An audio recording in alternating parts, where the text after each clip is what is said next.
এবার বলছে দেখো এক্স আর ওয়াই অক্ষকে না একটা বৃত্ত কি মূল বিন্দুতে স্পর্শ করে। দেখো প্রথমে যদি আমরা এক্স অক্ষের কথা চিন্তা করি, আগে দেখো আমাদের এই একটা বৃত্ত আছে, এই হচ্ছে আমাদের সেই এক্স অক্ষ।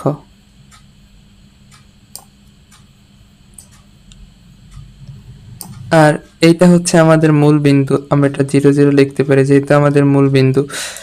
তাহলে এবার একটু খেয়াল করো, বৃত্তটা এবার বলছে কি এক্স অক্ষকে মূল বিন্দুতে স্পর্শ করে। তাহলে তুমি একটু খেয়াল করে দেখো, আমরা যখন প্রথম টাইপগুলোর ক্ষেত্রে পড়ছিলাম এক্স অক্ষকে স্পর্শ করলে কি হয়, G square equal to C. এটুকু তো সবার ক্লিয়ার। এবার একটু চিত্রটার দিকে তাকাও, দেখো বৃত্তটা এবার আছে কি মূল বিন্দুতে এক্স অক্ষের উপর স্পর্শ করা। তাহলে তুমি এবার যদি এর কেন্দ্রের দিকে খেয়াল করো, তাহলে কেন্দ্রের কিন্তু এখানে ভুজটা এবার 0 হয়। ভুজটা 0 হওয়া মানে কি জি ইকুয়াল টু 0। তাহলে দেখো যদি জি এর মানটা 0 হয়, আলটিমেটলি আমাদের সি এর মানটাও আসে 0। এবার যদি আমরা আদর্শ সমীকরণটা লিখি বৃত্তের ক্ষেত্রে, সেটা হলো x square plus y square plus 2gx plus 2fy plus c equal to 0। তাহলে তুমি এবার দেখো, যেহেতু আমাদের বলছে জি এর মানটা 0, তার মানে এই 2gx টা না আর নাই। আবার বলছে সি এর মান 0, তার মানে এইটা আর নাই। তাহলে আমাদের সমীকরণটা এবার দাঁড়ায় হলো x square plus y square plus 2fy equal to 0। আশা করি ক্লিয়ার। এবার দেখো আমাদের বলছে কি ওয়াই অক্ষকে একটা বৃত্ত মূল বিন্দুতে স্পর্শ করছে। তাহলে এই হচ্ছে আমাদের সেই চিরপরিচিত বৃত্তটা।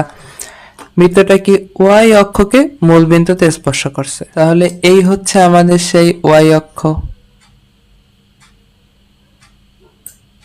আবার এই হচ্ছে আমাদের সেই এক্স অক্ষ, এইটা হচ্ছে আমাদের সেই মূল বিন্দুটা। ঠিক আছে, তাহলে এটা আমরা লিখতে পারি 0,0। তাহলে তোমরাই বলো এখানে কোন জিনিসটার মান 0 হবে। এখানে 0 হবে আমাদের সেই কোটি, তার মানে f ইকুয়াল টু 0। যেহেতু ওয়াই অক্ষকে স্পর্শ করছে, তার মানে আমাদের এই জায়গায় f square equal to c হইতো, তার মানে সি ইকুয়াল টু 0।